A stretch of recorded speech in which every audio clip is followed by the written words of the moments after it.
vamos a empezar a ver un poquito el programa de la materia. Si bien entran en la página pueden llegar a ver los temas más importantes, pero no está detallado lo que vamos a ir viendo en profundidad, ¿no? Entonces lo que vamos a hacer es ir mirando un poquitito los temas que vamos a dar, cómo aprobar la materia, qué temas vamos a ver, los laboratorios, ya hay posibles fechas de entrega, ya podríamos arrancar, si no me equivoco, ya la semana que viene ya arrancamos con el primero. Depende de cuánto tiempo, de a qué tema lleguemos hoy en día, ¿no? Hoy, la clase de hoy y mañana. Como les comentaba, cuando hicimos infraestructura 1, más o menos por arriba les comentaba el programa de infraestructura 2, ¿no?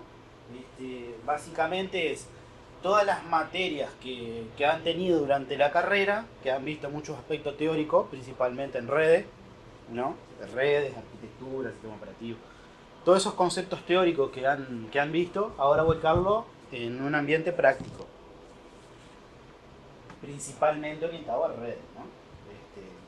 Si bien ya vieron en la materia red toda la teoría, el stack de protocolos, OSI, TCP/IP, cómo funciona la teoría, ahora lo vamos a volcar en un ambiente netamente en producción, ¿no? Práctico. Por eso después van a ver que los laboratorios no vamos a tener parciales, y los laboratorios van a ser netamente prácticos, ya sea lo que tienen que realizar, las tareas que tienen que realizar y después las posibles defensas, ¿no? Que van a ver. Bien, perdonen, pero le erré de diapositiva otra vez. Eso ya sería el repaso de. Primero hay otra que es una breve introducción a la materia. Vamos a ir comentando los temas y después si ya arrancamos a repasar.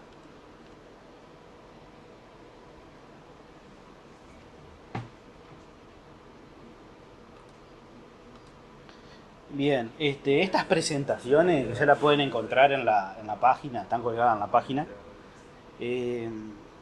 Arrancamos un poquito. Como le estaba diciendo, vamos a ver un poquito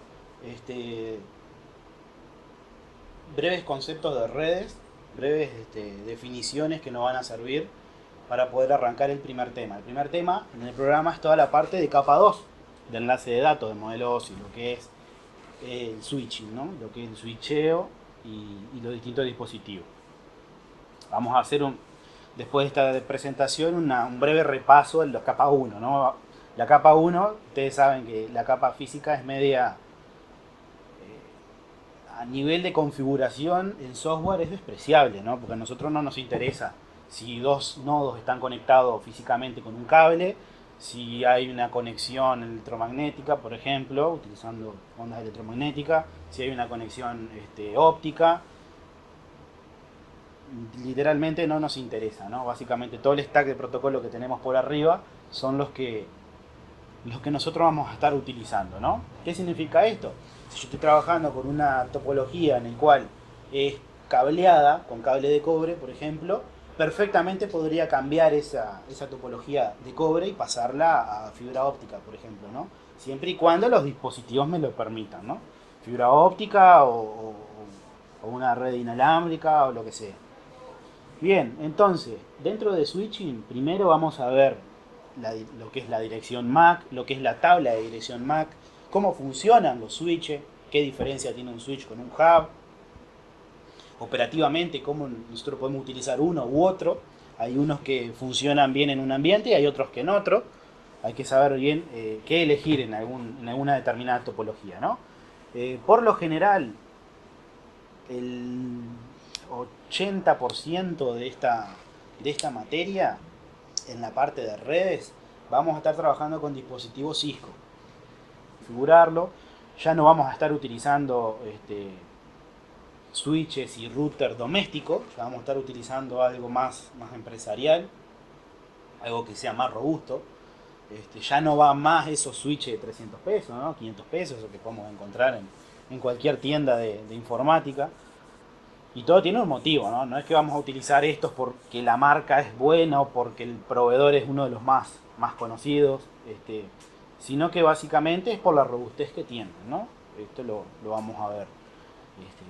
Si traemos a la práctica un switch doméstico, lo utilizamos, empezamos a generar tráfico, empezamos a conectar nodos en ese switch, comenzamos a generar tráfico, vamos a ver que el rendimiento de la red cada vez va a ser, dependiendo del tráfico, va a disminuir mucho, ¿no?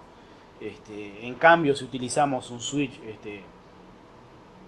corporativo, se le podría decir, ya las prestaciones que tiene a demanda de tráfico de red va a ser más exigente, va a tener mejor performance. También lo pueden ver, por ejemplo, en el caso doméstico, en nuestras casas, si tenemos algún router con conectividad inalámbrica, ¿no? con redes Wi-Fi. Si nos conectamos con una terminal, funciona buenazo.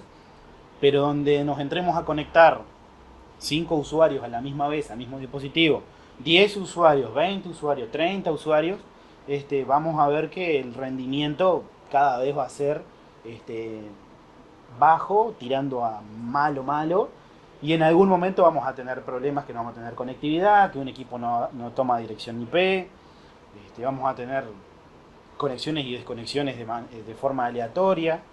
Bien, todo eso se nos soluciona implementando un dispositivo que tenga que atender las solicitudes que va a demandar, ¿no?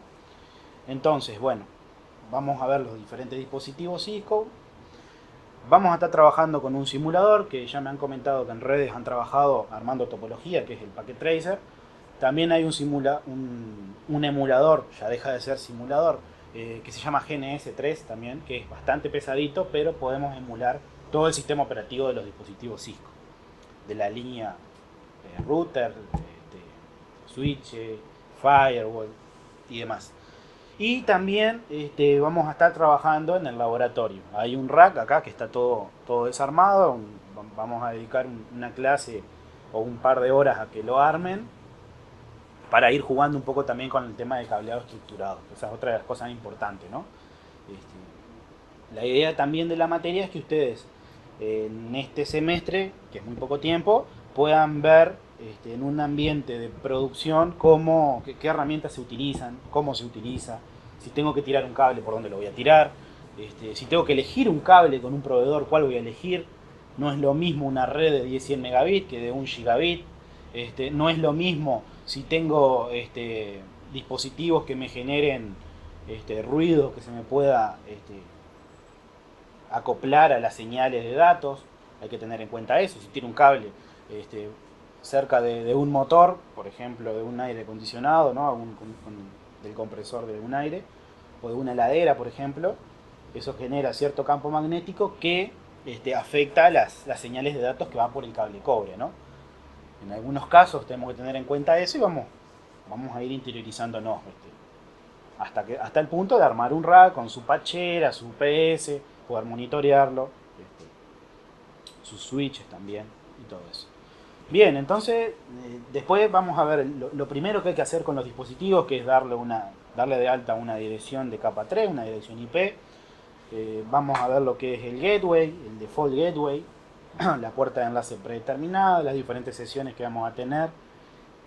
Después, obviamente que yo trabajo por lo general muy pocas veces frente al dispositivo, sino que tengo que tener ciertos protocolos para poder administrarlo remotamente, como hicimos con infraestructura 1, ¿no? Que nos conectábamos por SSH.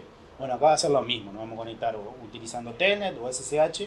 Vamos a ver las sentencias de configuración para los dispositivos, para ver cómo configurarlos. Después vamos a ver lo que es el estado de una interfaz. Esto es importante, ¿no? Porque imagínense, ustedes tienen que diagnosticar un problema en la red, ¿no? Van hacia el puesto de red, identifican el cable que va hasta el rack en donde está la patchera, ¿no? Toman con un tester de red, chequean el cable está fenómeno, pero conecto la terminal en ese puesto de red y no funciona. Y ustedes dicen, el cable está cortado. Puede ser, ese es un problema físico, ¿no? Pero también puede ser que el administrador de la red haya determinado alguna política que restrinja el acceso a una terminal, a ese puerto, ¿no? Entonces, por ejemplo, lo que es común hacer en una red doméstica, ¿no? En una LAN. Vengo, conecto un cable, lo conecto en un puerto en el switch y funciona. Se me antoja cambiar el puerto del switch, la boca del switch, desconecto, conecto el cable en otro lado y funciona. Bueno, un buen administrador eso no lo permitiría. Por eso hay que utilizar, por eso volvemos a lo del inicio, ¿no? Vamos a tener que utilizar dispositivos que sean, que nos permitan esas opciones, ¿no? Poder implementar esos protocolos para poder validar, para poder implementar seguridad, políticas de seguridad y demás. Bien, entonces un diagnóstico puede ser que el cable esté cortado en ese puesto, pero otro diagnóstico puede ser que el puerto esté deshabilitado. Y si está deshabilitado, ¿por qué está deshabilitado? Esas cosas las tiene que llevar el administrador, ¿no? Tiene que estar pendiente de esos temas, ¿no? Porque si no, hoy en día tomamos una computadora, la conectamos en un puerto, desconectamos la que estaba conectada, conectamos la nuestra y entramos en la red, nos fijamos qué dirección IP tiene la máquina que estaba ahí funcionando en ese puesto, conectamos nosotros con ese direccionamiento y decimos, mira, estoy navegando y puedo hacer lo que esa máquina tenga permitido, ¿no? Puedo acceder a todos los recursos de la red que esa máquina está permitido.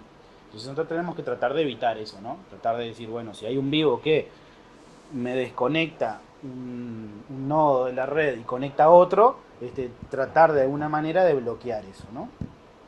Entonces vamos a ver en qué estado se encuentran cada uno de esos puertos. Bueno, la tabla de direcciones MAC, vamos a ver cómo funcionan en los switches, ¿no?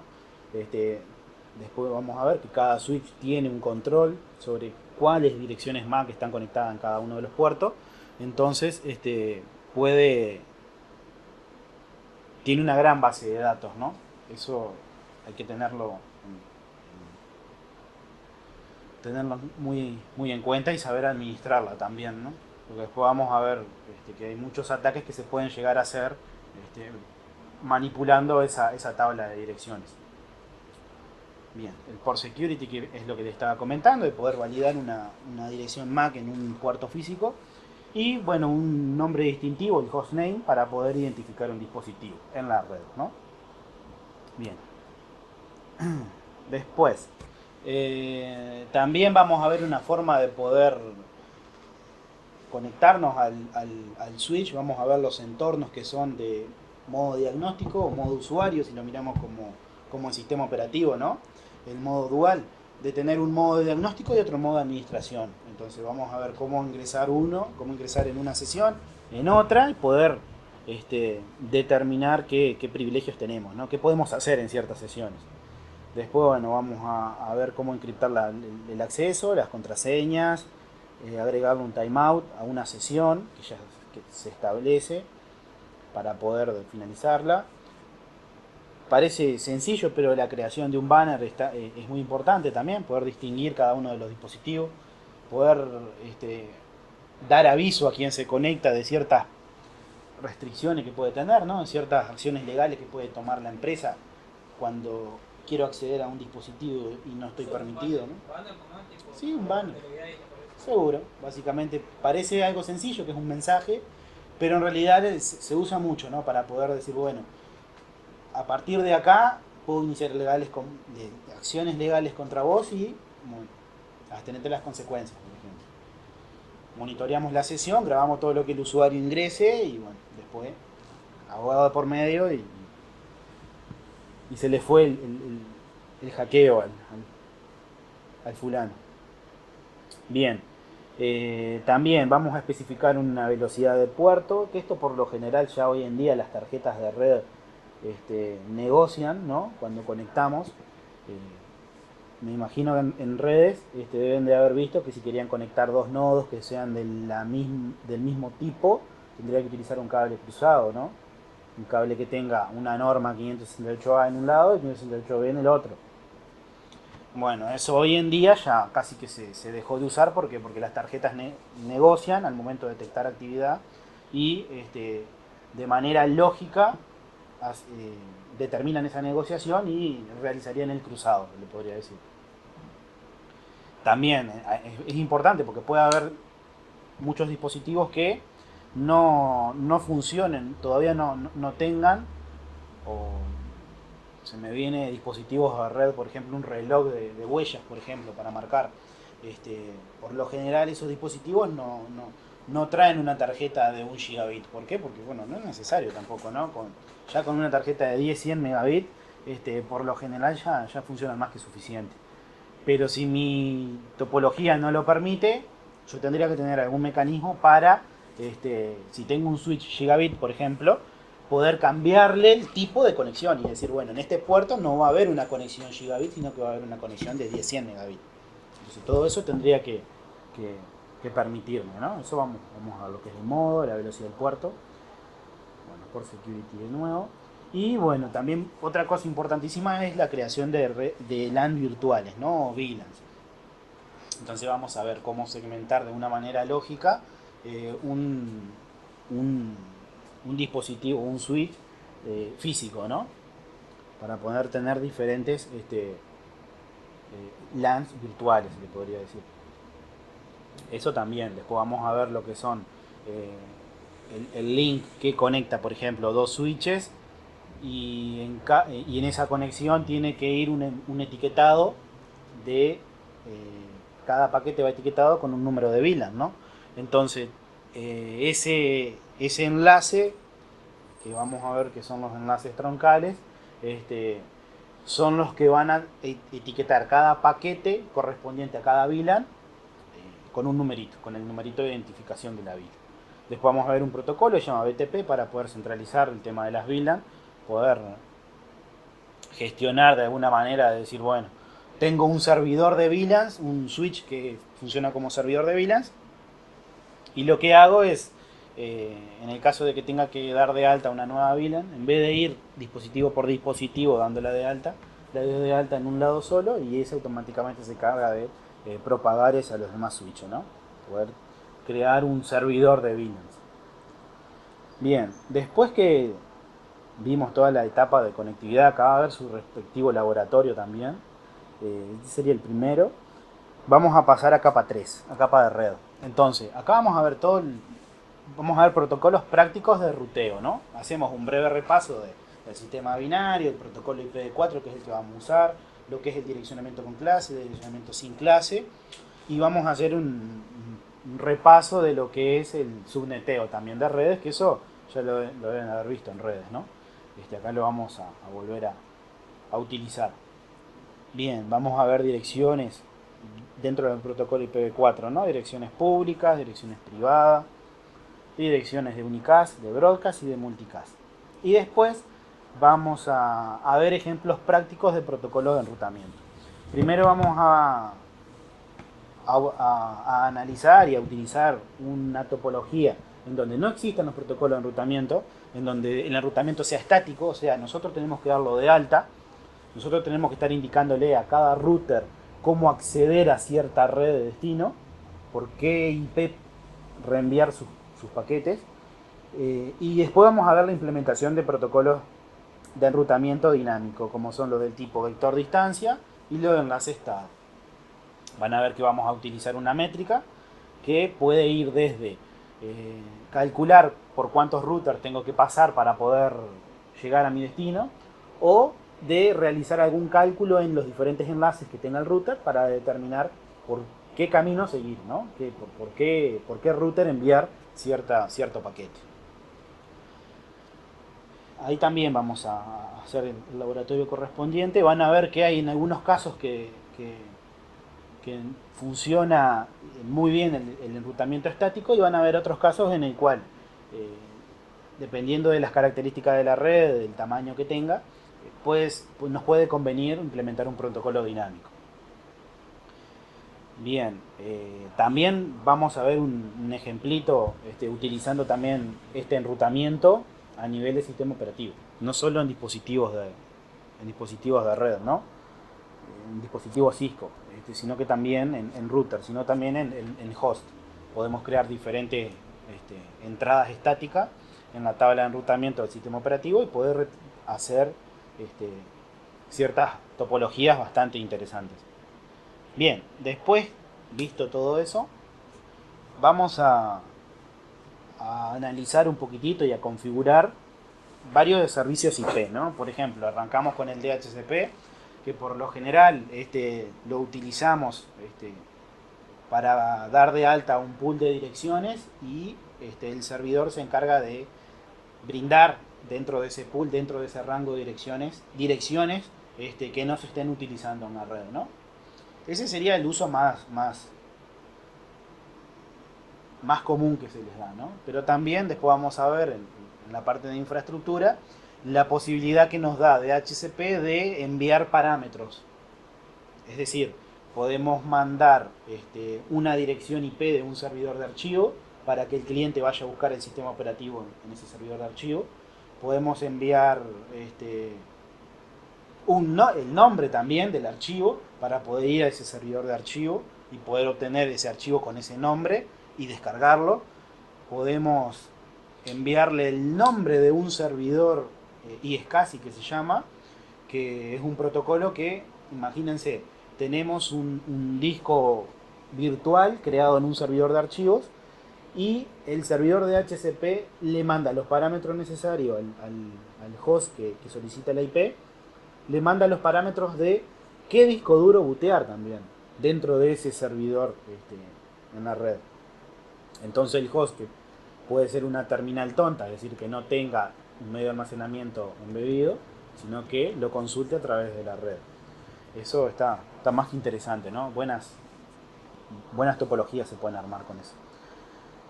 También vamos a jugar un poco con NAT y PAT. En redes vieron lo que era NAT estático, NAT dinámico. Y puede sonar decir, tengo 3 tipos de NAT. Sí, PAT en sí es un NAT dinámico también. Vamos a ver la forma de que los dispositivos utilizan para poder identificar ciertos hosts en una LAN en internet, ¿no? Eso lo vamos a ver utilizando estas 3 técnicas. O utilizamos NAT estático, o NAT dinámico, o PAT. ¿Se acuerdan lo que era NAT? ¿Qué se acuerdan de NAT? Cuando vos hacías algo en internet, como que te guardó la tabla cuando vos enviabas y esperabas una respuesta, puede ser. En el router lo hacía. Te guardaba Sí, una eso tabla de del IP destino.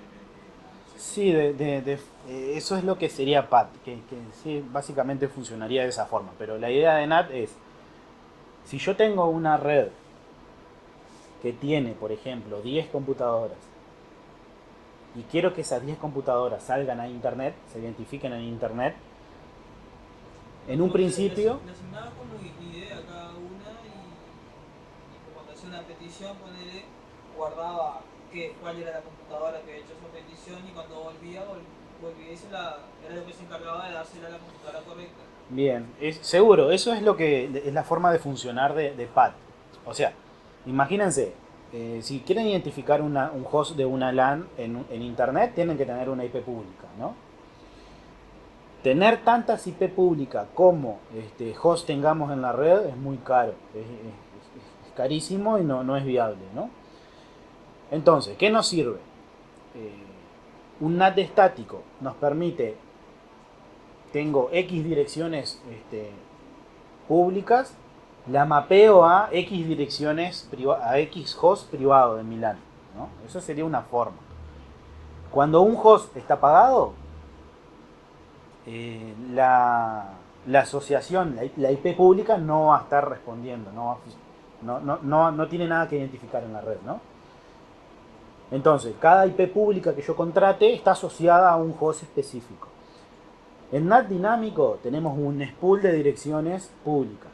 Entonces, a medida que un host vaya necesitando un paquete de la IP de la red pública, se le va asignando una IP, ¿no? Entonces, cuando el host no necesite más utilizar esa red pública, el router deja a disposición de otro host esa IP pública. Eso es lo que sería NAT dinámico. La ventaja de eso, ¿cuál es? Es que una IP pública no se mapea a una sola IP privada, a un solo host, sino que el router se encarga de ir gestionando esas asignaciones. La otra opción es utilizar lo que es PAT, hacer un NAT a nivel de puerto, que es lo que ustedes están comentando. Por ejemplo, contrato una sola dirección pública y esa dirección pública la utiliza mi dispositivo que está ubicado en el punto de demarcación, lo que sería el router, ¿no? Entre mi red LAN e internet, la red pública.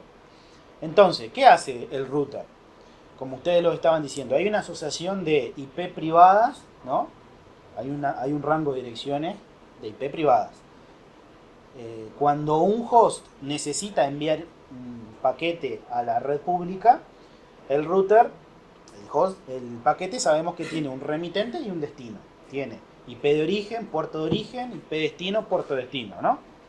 Entonces, ¿el router qué hace? Le quita como IP de origen y puerto de origen la IP del paquete del remitente, ¿no? del host, y lo sustituye por la pública. Y eso lo almacena en una tabla. Entonces, eso lo manda al host de internet, al host de la red pública. Cuando el host de la red pública responde ese paquete, el router lo que hace es, mira en su tabla qué host de la LAN envió el paquete. Entonces hace el proceso inverso, le quita la dirección de destino, que sería la IP pública, y le pone la de la LAN, la del host. Entonces de esa forma, esa información es transparente para nosotros, ¿no?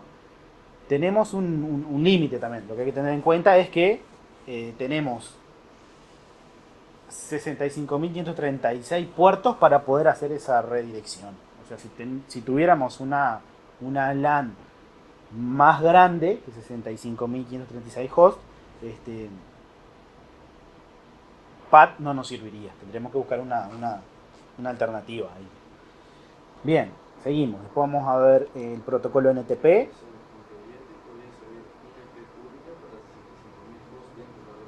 ¿Sí? Si tenés más hosts que ese número, no te va a permitir, no te sirve. ¿Por qué? Porque no va a tener la tabla completa y no va a tener forma de poder sobreescribir. Seguro, ahí sí necesitas contratar otra dirección. Pero después lo vamos a ver de forma más detallada, ¿no? Bien, otro protocolo importante que no se le da mucho el prestigio que tiene, ¿no? Es NTP, que es para poder sincronizar, tener un servidor de hora y que todos los dispositivos sincronicen la hora desde ese servidor. Muy importante si tenemos una red muy grande, ¿no? Si tenemos una red grande donde queremos cambiarle la fecha y la hora de los hosts, no ir host por host, sino que hacerlo de una forma. Vos pagabas una máquina virtual o lo que sea, sí. y ya perdías la hora. para sincronizarse con el Active Directory. Claro, si vos tenías un servidor NTP ya... Que por lo general, si alguno lo tuvo que implementar, alguno implementó algún servidor NTP para que le autentificara bien el kernel. ¿Sí? Está bueno. Bien, también vamos a ver diferentes políticas para poder filtrar tráfico, ¿no? Filtrar a través de direcciones de red de origen, de destino, direcciones de host también, de origen y de destino, y el filtrado de paquetes a nivel de puertos también puertos de origen y puertos de destino. Ahí vamos a ver la implementación de listas de acceso. Otro tema también que no lo vimos el año pasado, lo vamos a ver ahora, es el de los túneles GRE. Imagínense esto, que ustedes tienen que armar una topología que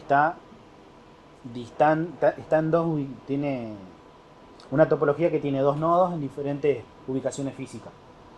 O por ejemplo, imagínense una empresa que tiene dos sucursales y están físicamente distantes. Yo puedo contratar a mi proveedor de servicios una conexión privada entre esos dos. El proveedor me dice que es privada, pero yo en realidad sé que los datos en realidad no son tan privados, porque si estoy utilizando la red de él tiene el control sobre los paquetes que fluyan en ese tráfico, ¿no? En esa topología. Entonces, lo que nos permiten los túneles GRE es encriptamos la información que mandamos por ese canal, básicamente.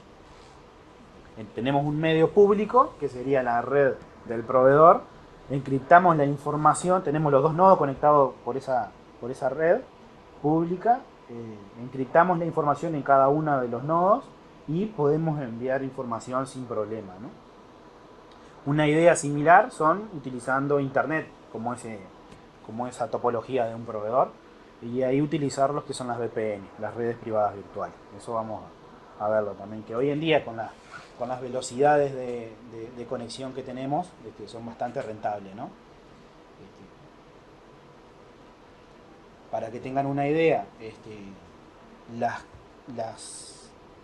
las conexiones privadas utilizando una topología del proveedor, un servicio corporativo, no logra llegar a tener las mismas velocidades que utilizando un servicio doméstico del proveedor. Por ejemplo, Antel tiene una conexión privada entre dos nodos, ¿no? para empresas, que se llama MPLS, un protocolo que se utiliza, ¿no? Que el ancho de banda por lo general es de 1 mega, que perfectamente es más pequeño que una conexión doméstica que nosotros podamos tener. Por lo general, y más con el uso de la fibra óptica hoy en día, nuestras velocidades de acceso a Internet son superiores a 1 mega, ¿no? Pero, ¿qué nos dice el proveedor en el caso de decir, bueno, ¿por qué las empresas eligen esa conexión de 1 mega y no eligen la conexión doméstica de 20 mega, de 30? El tema está en que esas conexiones tienen, o deberían de tener, un soporte técnico exclusivo a la empresa, ¿no? Cuando tenga algún problema o algo, debería de tener cierta capacidad de resolución más rápida que las demás. Debería. Bien, y otro tema también que vamos a implementar, que no lo vimos el año pasado, es una breve introducción a redes WAN. Estamos acostumbrados a trabajar con redes LAN, vamos a trabajar con diferentes topologías, pero también vamos a ver un protocolo que se llama PPP para poder encapsular el tráfico entre dos nodos en una WAN. Puede ser que lo asocien si uno ya ha configurado ADSL en su casa, el proveedor de nosotros nos da un usuario y una contraseña, que por lo general utiliza para autentificar ese usuario y esa contraseña el protocolo PPPoE, que sería este protocolo PPP o el Ethernet sería la forma de poder autentificar un usuario con el proveedor de servicio. Vamos a ver también cómo poder encriptar el tráfico en una comunicación serial en una WAN y diferentes algoritmos de encriptación también que podemos utilizar. ¿Cuál es la idea de esto? Imagínense que tenemos un enlace serial, ¿no? en dos nodos. Si yo me cuelgo en el emisor y en el emisor y en el receptor de ese enlace serial, puedo obtener las señales eléctricas, poder codificar esas señales en binario y poder obtener los paquetes en crudo, ¿no? Entonces la idea es que si alguien me hace eso, no tenga coherencia los paquetes que obtiene, ¿no? Sino que los datos están encriptados. Esa es la idea de todo esto. Después, terminando uno de los últimos temas, la primera parte del semestre de redes, vamos a ver redes WLAN, ¿no? Pero ya no son redes domésticas, como las que estamos acostumbrados a trabajar, ¿no? Como las que estábamos acostumbrados a venir trabajando. Un routercito que le configuro un método de autentificación, le pongo un nombre a la red, un SSID, una contraseña, ¿no? Y todos los que conozcan esa contraseña pueden acceder correctamente. Bueno, esa idea la vamos a dejar para el uso doméstico.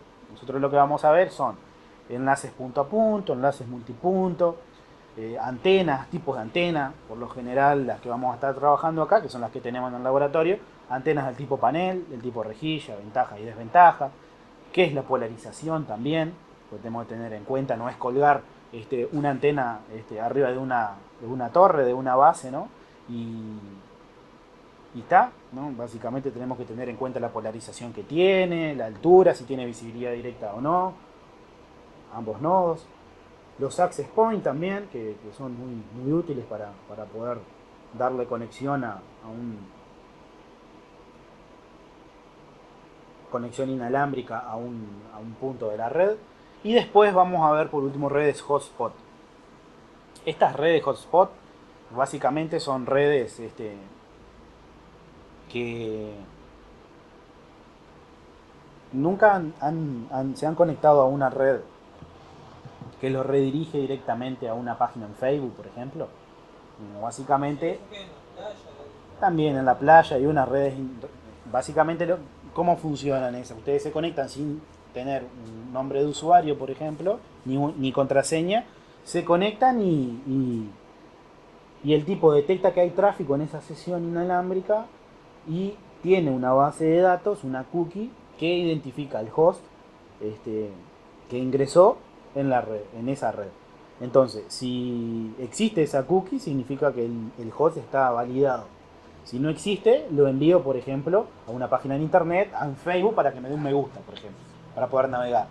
Entonces, le implemento ahí cierto marketing también, ¿no? Hay que tener en cuenta en esas redes que si nos hacemos con esas cookies, con esos archivitos de sesión, perfectamente podemos manipular una sesión, ¿no? O falsificar una sesión.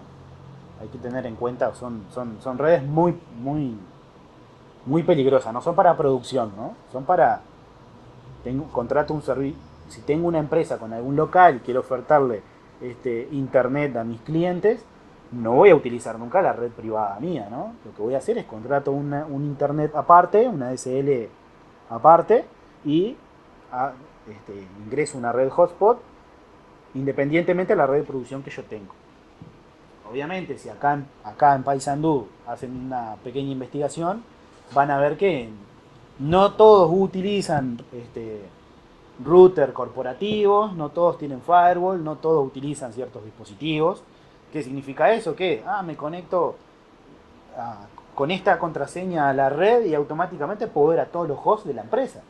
Puedo ver incluso al que tiene la máquina registradora, ¿no? Al que tiene el sistema con la base de datos del sistema de esa empresa, ¿no? Hay que tener cuidado. Hay mucho rostrudo a la vuelta, ¿no? De agarrar y decir, bueno, te armo la red y lo único que hacen es siguen el asistente de la configuración del router, le deja todo por defecto y dice, toma, esto ya está, quedó, anda. Mentira, ¿no? Eso no van a terminar esta materia y eso no lo van a hacer, ¿no? Se supone. Bien, terminado la parte de red, arrancando la segunda parte, vamos a retomar infraestructura, temas de infraestructura. De la misma manera que veníamos trabajando con infraestructura 1, implementando servicios, pero volcado a redes, ¿no? Volcado al área de redes. Primero arrancamos sencillamente con haciendo wake online a los diferentes nodos, que sería encender los dispositivos en la red, ¿no? Poder encenderlos remotamente. Después vamos a jugar con Windows Server, vamos a implementar el rol WDS, que nos permite a nosotros hacer una implementación de instalaciones de Windows de forma remota, poder implementar todo este laboratorio de manera centralizada, ¿no? No tener que ir PC por PC instalando el sistema operativo. Bien, ya que estamos trabajando con implementaciones remotas, vamos a ver cómo podemos armar un medio de instalación personalizado, cómo poder embeberle cierto software, ciertos programas a una instalación, ¿no? Y la idea de esto es que siempre desde el punto de vista de seguridad, ¿no? Que siempre miramos ese aspecto. Si entran a buscar en internet, van a ver que tienen muchas versiones del sistema operativo Windows, por ejemplo, que tienen embebidas ciertas aplicaciones. Después vamos a ver que es muy fácil poder embeberle un keylogger a esas instalaciones. Entonces hay que tener cuidado, no es agarrar y me bajo el sistema operativo, lo instalo y bueno, y ya le cobro al cliente y el tipo navega y todo, y ingresa a su cuenta bancaria desde la PC como si nada. Pero si el tipo que implementó ese medio de instalación le puso un keylogger y eso de fondo cada 30 minutos me está mandando a mí un mail con las pulsaciones que hizo, este, no está bien, ¿no? O sea, no. Y ni hablar en una empresa en producción, ¿no? De implementar estos medios de instalación. Nunca, ¿no? Eso olvídenselo. Si tengo una ISO, bueno, lo corroboro el MD5 de la ISO, la firma, para ver si no se modificó ningún bit de esa instalación, de ese medio. Si se modificó, significa que no es confiable. Entonces no lo voy a usar. Voy a utilizar otro. Así que eso, a no usar más esos medios personalizables, ¿no? Esas instalaciones, los todos en uno, ¿no? Los famosos todos en uno que instalo y soy un campeón porque ya le instala el off y todo de una. Bueno, eso no va más. El RON WDS corre por debajo utilizando el protocolo PXG, que es para poder iniciar un sistema a través de la red. Junto con el protocolo TFTP también nos permiten inicializar una instalación a través de la red y la implementación, deploy que estamos hablando, a través de la red. Pero existe un firmware no tiene muchos años de antigüedad, que es el IPXG, que es una versión mejorada de lo que antiguamente era el firmware GPXG, ¿qué nos permite? El protocolo TFTP funciona con el protocolo UDP, ¿no? Como saben, UDP no es orientado a la conexión. Tiene ciertas carencias, ¿no? Dependiendo de para qué lo queramos. El protocolo IPXG lo que nos permite es poder escalar o que el dispositivo pueda obtener una dirección de capa 3 de red y pueda realizar peticiones HTTP. Las mismas peticiones que vimos en infraestructura 1, bueno, las podemos realizar de manera que el sistema transcurre el proceso post del equipo, empieza a bootear, tiene embebido la tarjeta de red ese cliente PXG que nos permite generar esa petición de HCP. Después vamos a ver todo, vamos a repasar de vuelta cómo son las peticiones de HCP, los de HCP request, y después cuando obtiene una dirección, ya con una dirección IP el dispositivo y sin disco, ¿no? Porque puede ser que no tenga el medio, puede realizar peticiones HTTP. Y si estoy dentro de una red y tengo conectividad hacia afuera, hacia la red pública, perfectamente puedo bootear un equipo y realizar peticiones hacia afuera, hacia internet.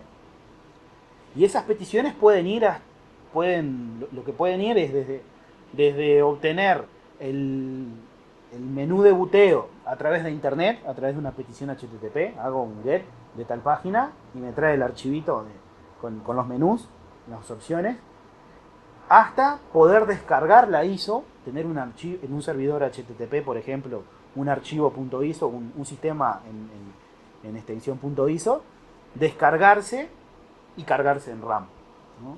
Entonces, y comenzar el booteo de esa ISO, ¿no? Hace un par de años se volvieron de moda los que son los Live CD, ¿no? Meto el CD, puedo bootear el sistema operativo cargado totalmente en RAM, sin necesidad de instalarlo.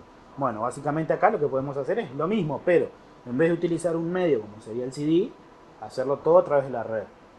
Que el equipo... Darle qué sistema quiere cargar y todo a través de internet. Imagínate, en tu casa tenés un servidor que implementé, me faltó agregar en redes, en lo que es el redireccionamiento de puertos, pero también lo vamos a ver, que me permita que el servidor esté público en internet, ¿no? Entonces yo desde un lugar remoto le puedo estar diciendo en cada reiniciada de ese equipo qué menú enviarle. Entonces le puedo decir, estoy en mi casa y le digo, mira, ahora te mando la instalación de Windows XP, por ejemplo. Un Live CD de XP te mando. Reiniciar el equipo y ahora te mando un Ubuntu, por ejemplo. Obviamente que durante más grande sea el medio, ¿no? Durante de más tamaño sea la ISO, la velocidad de transferencia entre mi servidor y el nodo, el host que está booteando, tiene que todo va a depender de la velocidad que tenga, ¿no? Básicamente. Sí. Pero hoy en día, con las conexiones de fibra que tenemos, podemos transferir una ISO de unos megas en pocos segundos. Bien, de esta misma forma, todo eso corresponde a utilizar Windows Server, ¿no? Vamos a utilizar Windows Server 2012 en la versión R2. Lo vamos a implementar, hay dos servidores que tenemos para que ustedes puedan jugar un poco. Después vamos a volver al viejo y querido Debian. Vamos a implementar un servidor Radius que nos permite poder realizar una autentificación a nivel de dispositivos. ¿Y en qué lo utilizamos a esto? Bueno, básicamente hacemos un laboratorio en el cual ustedes lo tengan que configurar en redes inalámbricas, por ejemplo. En una red inalámbrica con un servidor Radius, yo no voy a tener una contraseña igual para todos mis usuarios. Lo que voy a hacer es, bueno, a cada usuario le voy a crear un usuario, básicamente. A cada cliente de la red le creo un usuario y le otorgo los permisos de a qué recursos en la red pueden acceder. Entonces, cuando el cliente se conecta a través de un dispositivo de red, ese dispositivo ya se va a ir a autentificar contra este servidor Radius. Entonces el servidor Radius le va a decir, ok, las credenciales son válidas, pero el cliente lo que va a poder hacer es acceder a este y a este recurso de la red. Así como también le puedo decir, bueno, en determinado horario va a acceder con esta velocidad en la red, en determinado horario no va a poder acceder a la red, en determinado horario va a poder acceder al servidor de impresión, en otro horario no. Entonces hay que tenerlo, podemos darle privilegios a cada cliente, ¿no? A cada cliente. Bien. También lo vamos a mapear con los dispositivos Cisco, por ejemplo, que cada dispositivo cuando yo inicio sesión de una manera administrativa, ¿no? Para poder agregar un nuevo comando, para poder monitorear o algo, cuando inicie una sesión, mi usuario y mi contraseña se va a validar contra ese servidor. Entonces la idea ¿cuál es? Es tener una base de datos de usuarios y que ese usuario se autentifique en los diferentes recursos. Por ejemplo, en la red inalámbrica, en mi usuario de dominio también lo puedo conectar, en un Active Directory. Podemos armar bastantes topologías interesantes. Después, otro tema también que vamos a ver son los servidores DNS, pero no el servidor DNS, no el servidor de DNS, sino que son los DIN DNS, los servidores de DNS dinámico. Como todos sabemos, en nuestras conexiones domésticas con el proveedor, ¿no? Con Antel, nos oferta una dirección IP que no es fija, ¿no? Sino que va variando. ¿Cuándo varía esa dirección? Bueno, varía cuando transcurren las 12 horas de sesión, automáticamente me desconecta, el router vuelve a negociar, se vuelve a autentificar y le da otra dirección, o cuando tengo algún problema eléctrico o algo y que apago o prendo el router y automáticamente se autentifica nuevamente y eso es lo que genera que la sesión sea diferente a la anterior, ¿no? Que tenga otra dirección IP. Entonces, existen ciertas... Eso acá en Uruguay, ¿no? En otros países, por lo general, el proveedor implementa las direcciones fijas a los clientes. Eso depende del país. Entonces, imagínense que nosotros quisiéramos tener un DNS que vaya cambiando según la dirección que nos dé el proveedor. Ahí entran en juego estos servicios que son sistemas, ¿no? que nos permiten, son servidores DNS que lo que hacen es en su árbol de zonas se va continuamente modificando. Entonces, ¿cómo funciona esto? Por lo general, estos dos servicios que son los que vemos de ejemplo, DIN DNS y no IP, tienen un determinado software, ¿no? Yo ejecuto ese software en mi red, lo puedo ejecutar en un sistema, en un host, lo puedo ejecutar en algunos determinados fabricantes de router, en algún que otro modelo, lo puedo instalar, me da de alta mi usuario y mi contraseña y cada 30 segundos, cada un minuto, dependiendo de cómo lo configure, automáticamente se manda un HTTP request a una página, a un web service. Ese HTTP request que tiene el usuario mío y la nueva IP que yo tengo.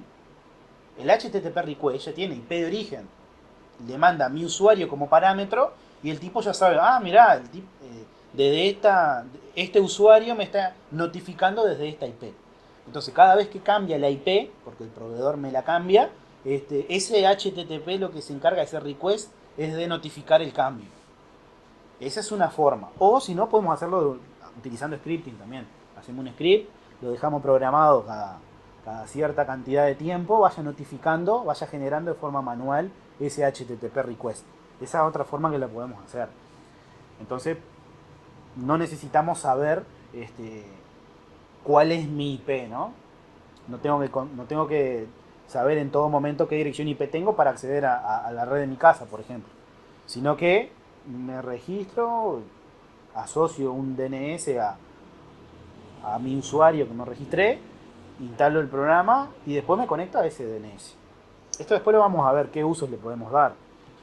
¿Eso lo instalás en el router o...? Depende del router. Salud. Depende del router. Hay routers que te permiten instalarle el cliente. Por lo general, hoy en día, la mayoría de routers están basados en Linux. Algunos. Hay una línea que está basada en Linux y hay otra línea que está está basada en lo que es un sistema operativo que se llama BXWorld, de Wind River, que es la empresa que lo desarrolla. Basado en Unix, no en Linux. O si no, después tenemos el router OS también, que está basado en el que implementa la línea MikroTik, que vamos a ver. TP-Link, por ejemplo, que lo nombro como doméstico, ¿no? Que implementa Linux. Pero sí, lo podés implementar incluso. Si incluso el proveedor de ese dispositivo, el fabricante, te da la opción de una consolita, por ejemplo, Linux, vos automáticamente te haces el script y te encargás vos. Pero por lo general, para la mayoría de uso doméstico, los locos te ofertan el programita que se instale en ese dispositivo. O incluso el fabricante mismo ya te deja embebido el cliente de estos proveedores. Eso está bueno también. Bien. Vamos a ver cómo podemos centralizar, ¿no? Porque habíamos comentado hace un rato de las peticiones IPXE, del firmware IPXE, las peticiones HTTP request y todo eso. Bueno, si yo me armo un medio de instalación, no voy a modificar el medio cada vez que el proveedor me cambia la IP. Automáticamente utilizo un DNS dinámico de estos y lo que hago es que hago bootear la máquina a este DNS. Entonces el tipo va a ir a esa IP, va a resolver el nombre del DNS. El servidor me va a decir, bueno, tiene esta IP, andate a este lugar, y automáticamente va a ir a buscar la información ahí.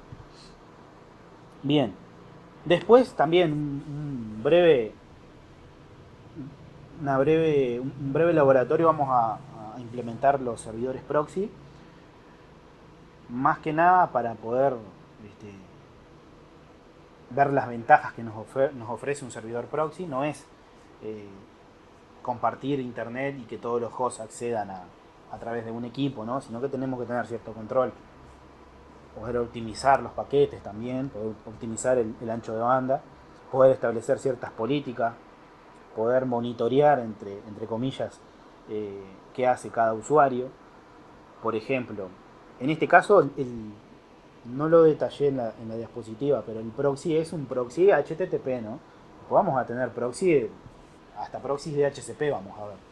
Pero vamos a jugar con HTTP porque en sí el proxy, que es un software que toma las peticiones HTTP que recibe, ¿no? Les mira el encabezado y ahí puede generar ciertos reportes.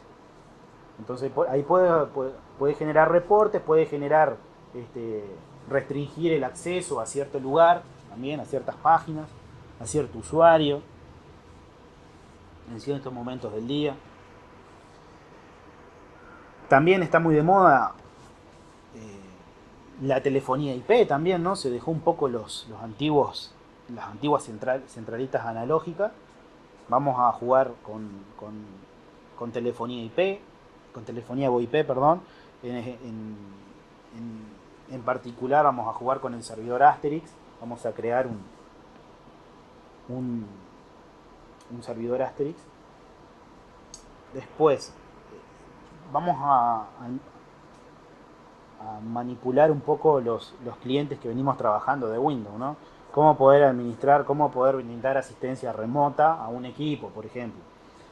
Utilizando en este caso el protocolo BNC, que lo podemos utilizar desde un equipo, desde el celular, desde una tablet, lo que sea.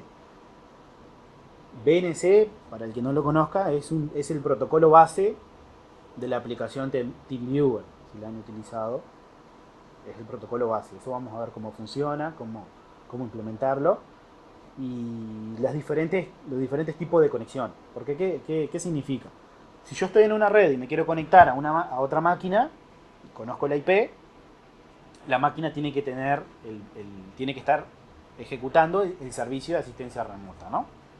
O también escritorio remoto. Vamos a ver la diferencia que hay con lo que es asistencia y soporte, ¿no? Remoto. Entonces, la conexión típica es a través de un cliente BNC me conecto a mi servidor. En el servidor lo implemento, me conecto desde un cliente de escritorio o desde el celular, lo que sea. Y se establece esa sesión y bueno, manipulo el escritorio de forma remota, ¿no? Manipulo el mouse, el teclado, le puedo enviar mensajes, bueno, hacer todo lo que podría hacer si estuviera frente al equipo. Esa es la conexión típica. Pero después hay otros tipos de conexiones que son las inversas. Por ejemplo, supónganse que ustedes están en este momento. Lo llama alguien, ¿no? Que está en Estados Unidos, por ejemplo. Y el tipo les dice, estoy conectado en una red, tengo internet. ¿Te podés conectar desde ahí para poder ayudarme o darme asistencia o brindarme asistencia o ver lo que yo estoy viendo en el monitor, que en este programa no sé cómo continuar, o lo que sea? La opción típica, ¿cuál sería? Que esa persona que nos llama tenga acceso al router de la red que está conectado y hacer un redireccionamiento de puertos. Eso sería lo más lógico, ¿no? Pero ¿qué significa? Que el usuario tiene que saber la contraseña del router, las credenciales para poder acceder. Y por lo general eso no se da. Entonces, ¿qué pueden hacer? Si el usuario no puede manipular, no tiene las credenciales para poder abrir el puerto y hacer la redirección, ustedes le pueden decir, a ver, entra en esta página. En esta página se te descarga un script, un batch.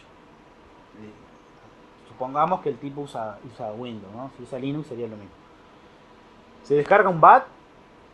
Cuando se lo descargan, él les dice, bueno, ¿y ahora qué hago? Tengo el archivo en la carpeta de descarga. A ver, dame un momentito. Entro en la computadora mía, estoy en una red que tiene internet. No puedo acceder al router de la red que yo estoy conectado, ¿no? No tengo las credenciales tampoco. Por ende, no puedo redirigir un puerto. Entonces tengo en mi casa, por ejemplo, un servidor en el cual sí puedo redireccionar puertos porque está en mi casa, porque yo soy el que administra esa red. Entonces, la persona que está en Estados Unidos da doble clic al BAT. En el BAT van hasta el puerto que ustedes tienen abierto en su servidor.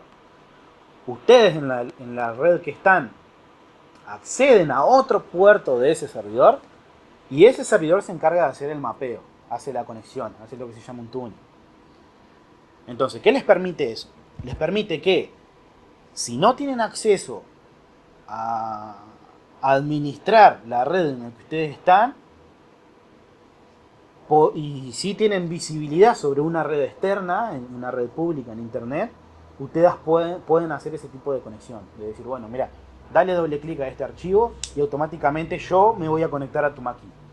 No él se va a conectar a la mía, sino que la sesión va a funcionar así. Son conexiones reversas que se llaman.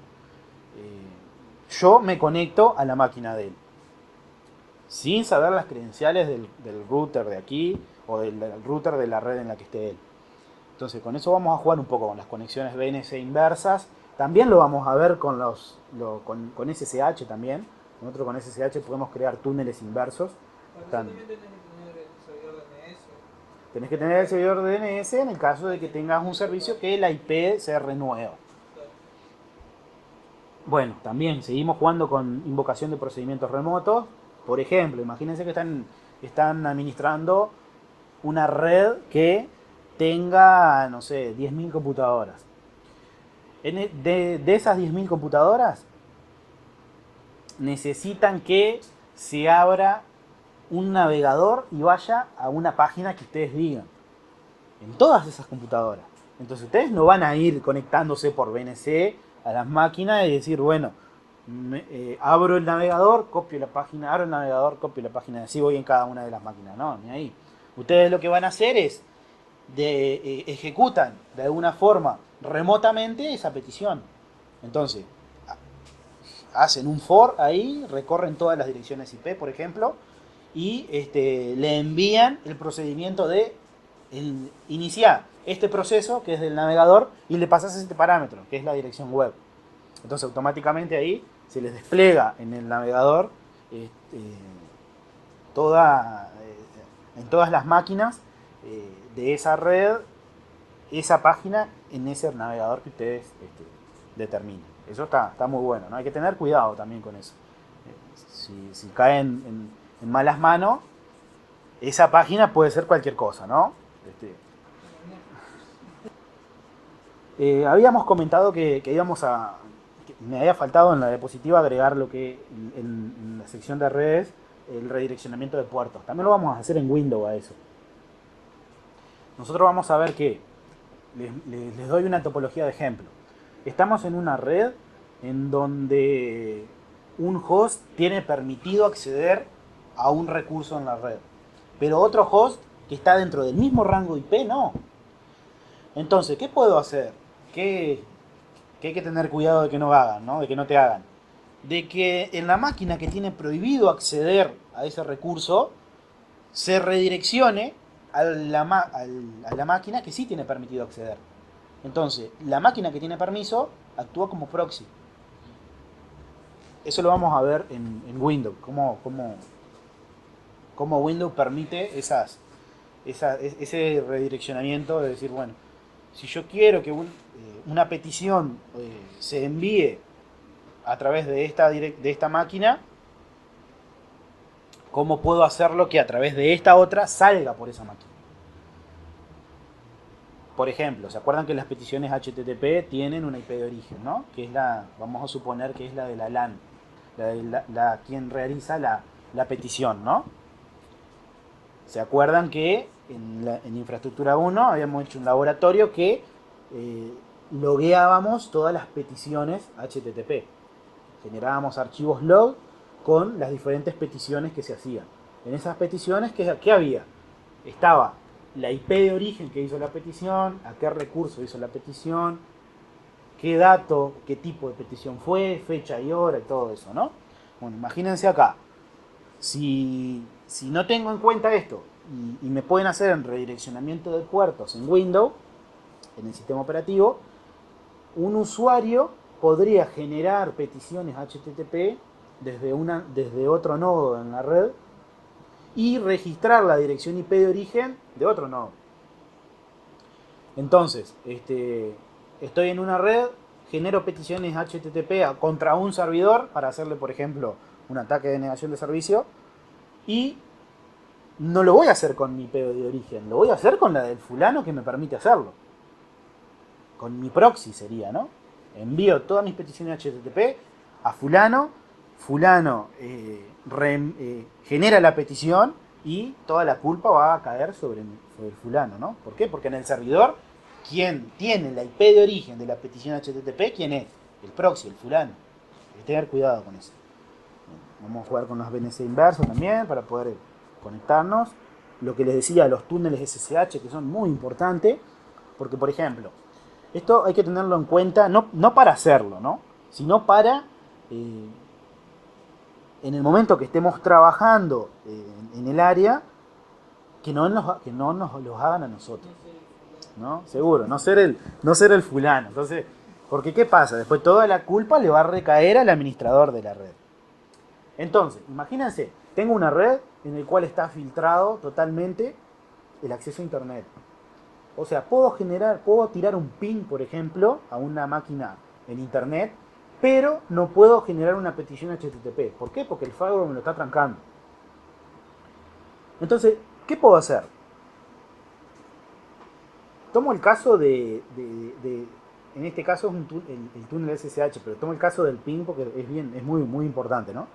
Si en una red tienen permitido hacer ping a una máquina, a un host que esté en internet, lo que pueden hacer es, toman la petición HTTP, lo encapsulan en un paquete ICMP, que es el protocolo de ping, ¿no? Ping es la utilidad del programa, y lo envían a un servidor que tengan ustedes en su casa, ¿no? Entonces, mi petición HTTP va a estar encapsulada en una petición ICMP. El servidor de mi casa desencapsula eso, porque sabe que va a estar encapsulada de esa forma. Cuando lo desencapsula, ¿qué hace? Genera la verdadera petición HTTP, ¿no? El servidor HTTP le retorna la respuesta y el servidor de mi casa, ¿no?, me retorna a mí la respuesta del ping, del ISMP. Pero la respuesta esa no es se obtuvo respuesta, en realidad sí va a ser eso. Pero en sí, internamente el paquete lo que va a tener es la respuesta del HTTP que me generó el servidor HTTP. Entonces, ¿qué va a pasar ahí?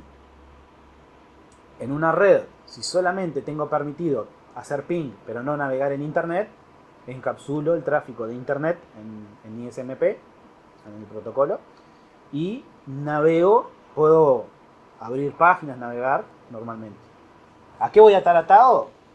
Al ancho de banda, ¿no? Porque tengo que ir, la petición HTTP primero va hasta el servidor de mi casa a través del ISMP, desde ahí va de vuelta hacia el servidor HTTP y después vuelve a mi casa y de mi casa me retorna la respuesta.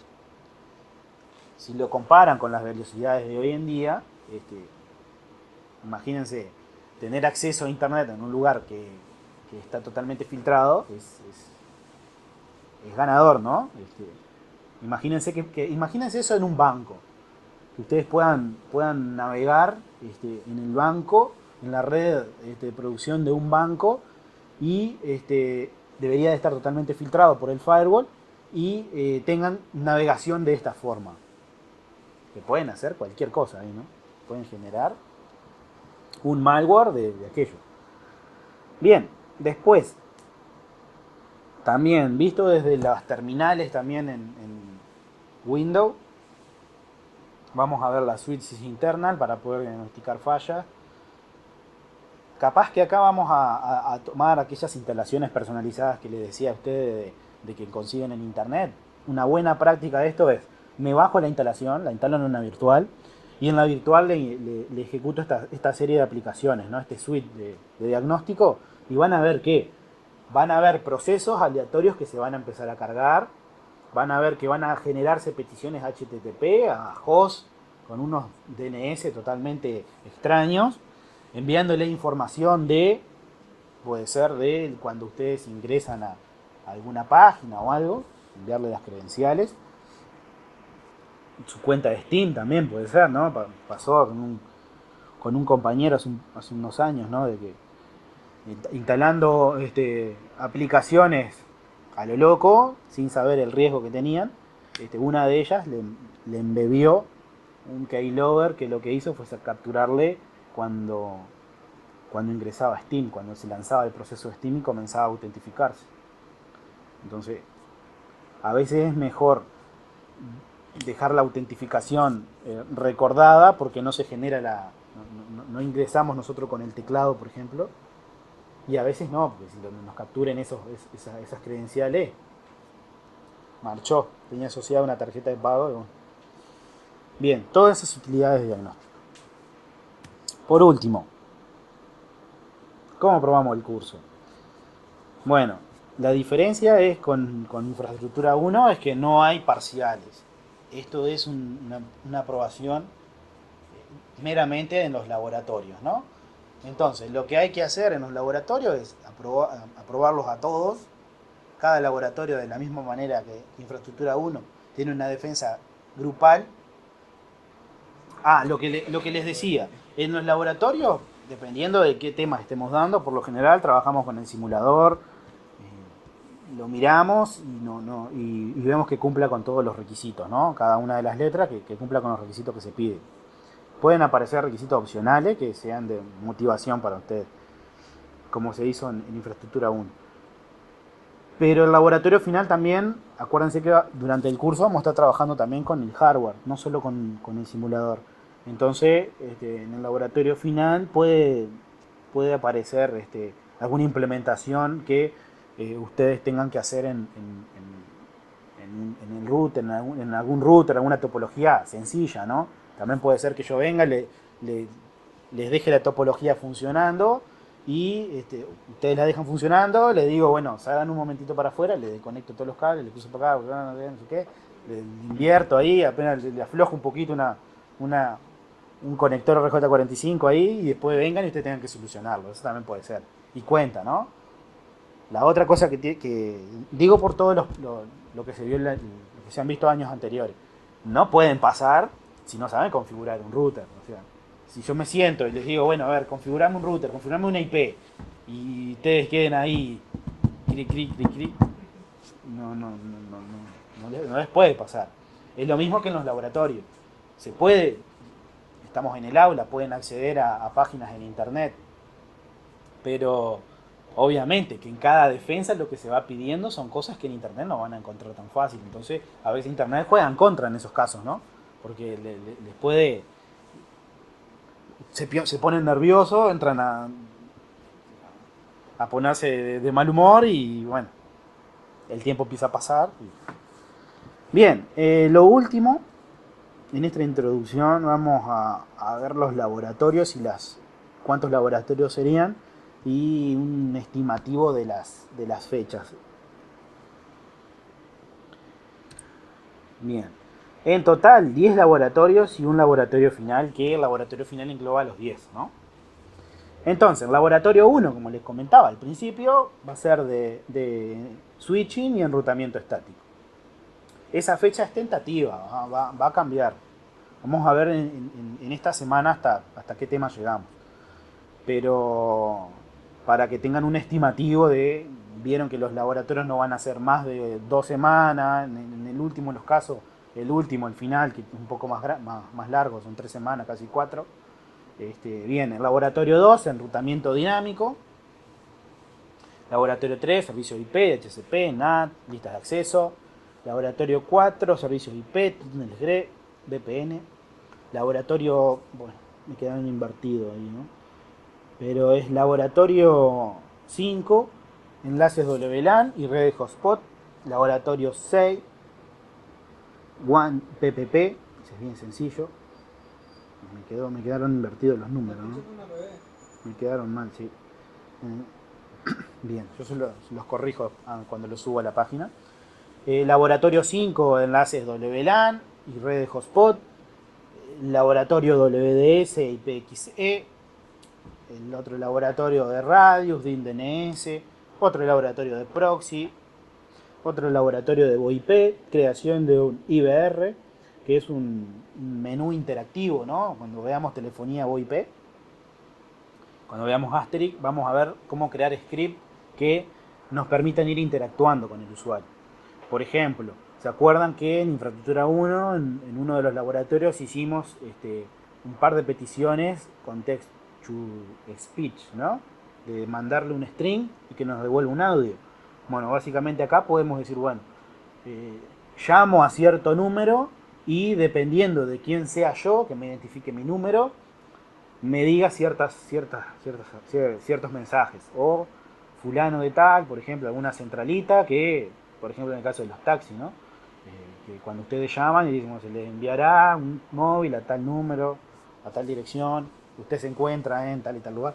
Bueno, internamente, ¿cómo generamos eso? ¿Cómo hacemos ese menú? Vamos a ver que hay diferentes maneras, pero es muy interactivo, muy sencillo hacerlo, ¿no? ¿Qué hay que tener en cuenta en esto? Cuando veamos la telefonía IP, que eso después lo vamos a profundizar, es que existe lo que se llama el caller ID, que es para el identificador de la persona que llama. Por lo general es un servicio que hay que comprar. El proveedor no nos da gratis ese servicio. Tenemos que pagar.